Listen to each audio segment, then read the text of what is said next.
Hello friends, my name is Priyank और आज income tax की बेसिक सीरीज में हम लोग देखने वाले हैं कि कौन कौन अपने आईटीआर को फाइल कर सकता है। जब भी मैं अपने आईटीआर को फाइल करूंगा, फाइल करते टाइम मैं अपनी बेसिक एग्जम्पशन लिमिट देखूंगा। बेसिक एग्जम्पशन लिमिट, अगर कोई नॉन सीनियर सिटीजन है तो उस केस में बेसिक एग्जम्पशन लिमिट होगी 2,50,000। अगर कोई सीनियर सिटीजन है तो उस केस में बेसिक एग्जम्पशन लिमिट होगी 3 लाख रुपए। अगर मेरी आय 2,50,000 या 3 लाख से ज्यादा है तो उस केस में मेरे लिए आईटीआर फाइल करना जरूरी हो जाता है। अब मेरी आय मुझे 5 सोर्सेज से मिलती है। पहला सोर्स हुआ मेरा सैलरी, दूसरा सोर्स हुआ मेरा बिजनेस एंड प्रोफेशन, तीसरा मेरा सोर्स हुआ मेरा कैपिटल गेन। कैपिटल गेन जैसे कि sale of mutual fund, sale of shares या कोई भी सिक्योरिटीज। चौथा सोर्स हुआ मेरा हाउस प्रॉपर्टी।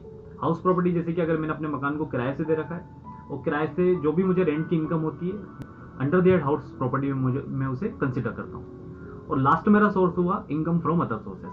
अदर सोर्सेस में जैसे कि सेविंग से मिलने वाला ब्याज या फिर डिपॉजिट से मिलने वाला मेरा ब्याज। डिपॉजिट जैसे कि रिकरिंग डिपॉजिट, फिक्स डिपॉजिट्स, या फिर मेरी कोई कमीशन से इनकम है, ब्रोकरेज है, या फिर कोई फैमिली पेंशन है, तो उस केस में मैं इनकम फ्रॉम अदर सोर्सेज में से कंसिडर करता हूँ। इन पांचों सोर्सेज को कंसिडर करने के बाद मेरी जो भी इनकम होगी उस इनकम को देखते हुए मैं अपना आईटीआर को फाइल करता हूँ। लेकिन इसी बीच वित्तीय वर्ष में मेरे कुछ इन्वेस्टमेंट भी होते हैं।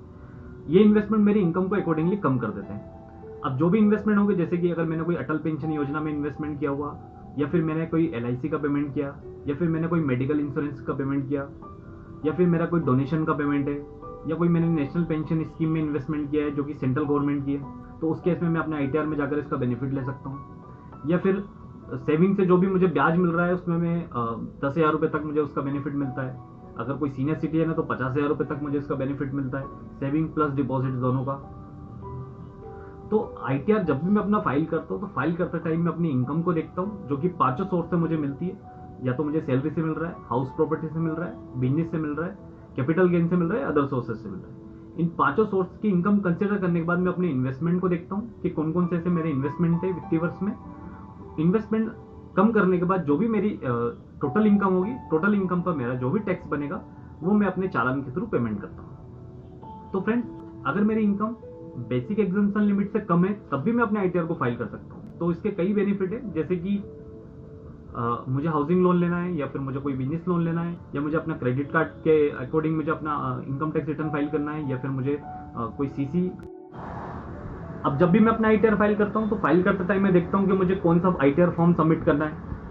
तो आईटीआर फॉर्म मुझे अपनी इनकम के अकॉर्डिंग सिलेक्ट करना होता है।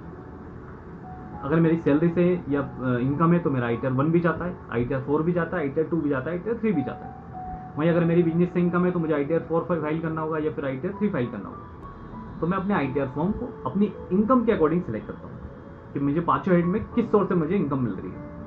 हो सकता है मुझे बिजनेस या सैलरी से सिर्फ इनकम मिल रही हो, या हो सकता है मुझे सिर्फ कैपिटल गेन से इनकम मिल रही है। तो उस केस में मुझे कौन सा आईटीआर सेलेक्ट करना होगा ये मुझे आईटीआर फाइल करते टाइम देखना होगा।